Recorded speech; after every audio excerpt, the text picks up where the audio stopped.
Indian army power చూపించాల్సిన time దగ్గరికి వస్తుందండి.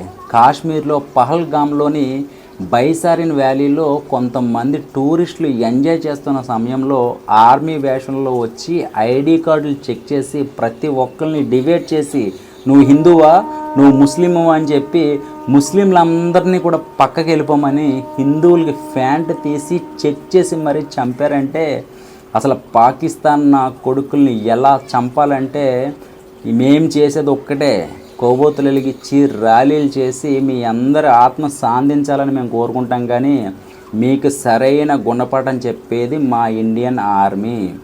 ఒక్కొక్క నా కొడుకుల్ని ఎలా చంపుతారో తెలియదు, ఎంత దారుణంగా చంపుతారో తెలియదు. కానీ నిజంగా కొంతమంది నెల్లూరు వాసులు ఉన్నారు, కొత్తగా పెళ్ళైన వాళ్ళు ఉన్నారు. 7 రోజులైంది పెళ్ళయి, చాలా దారుణంగా చాలామందిని ఇబ్బంది పెట్టి అక్కడ గన్ షాట్లు అక్కడ సౌండ్ వింటుంటే నిజంగా అక్కడ ఉన్న సమయంలో ఎంత ఇబ్బంది పడ్డారో మనం ఊహించుకోవచ్చు. అలాగే అసలు ఈ కాశ్మీర్ అనేది చాలా సినిమాలు వచ్చినాయి మనకి. అసలు ఇండియాకి, ఇండియన్కి, పాకిస్తాన్కి ఎందుకు ఈ కాశ్మీరు అడ్డుగా ఎందుకు అటు వెళ్ళట్లేదు ఇటు వెళ్ళట్లేదు, ఎన్ని యుద్ధాలు జరుగుతున్నాయి అనేది మనం చూస్తున్నాం.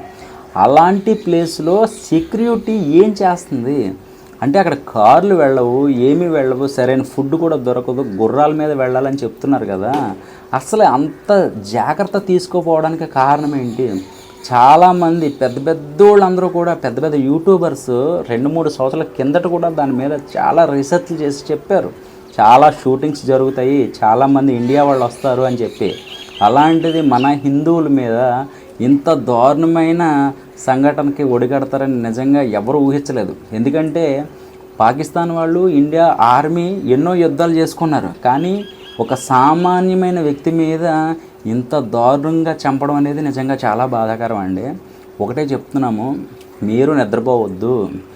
ఇలాగ ఒకళ్ళనిద్దరిని చంపేసి చప్పట్లు కొట్టుకోవడం కాదు, ఏదో ఈ ఇష్యూ జరిగింది కాదని చెప్పేసి ఇన్స్టాగ్రామ్లోని యూట్యూబ్లోని వీడియోలు చూసేసి మర్చిపోవడం కాదు. రేపొద్దున 27 అయ్యింది, రేపొద్దున 100 మంది అవ్వచ్చు, బాంబులు పెట్టి లేపేచ్చి నా కొడుకులు వాళ్ళ మనుషులు కాదు. ఎందుకంటే ఇక్కడ ముస్లింలకి హిందువులకి గొడవలు పెట్టడానికి కూడా వాడు ఆ డిబేట్ చేయడం అనేది నిజంగా అది ఆ సింక్ అవుతుంది.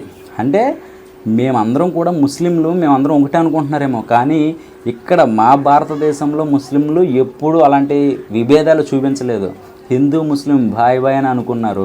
నిన్న ఈ ఇష్యూ జరిగాక వాళ్ళందరూ కొవ్వొత్తులు పట్టుకుని ర్యాలీలు చేశారు, మసీదుల్లో వీళ్ళ కోసం ఇంటర్వ్యూలు ఇచ్చారు. అసలు చాలామంది స్పందిస్తున్నారు.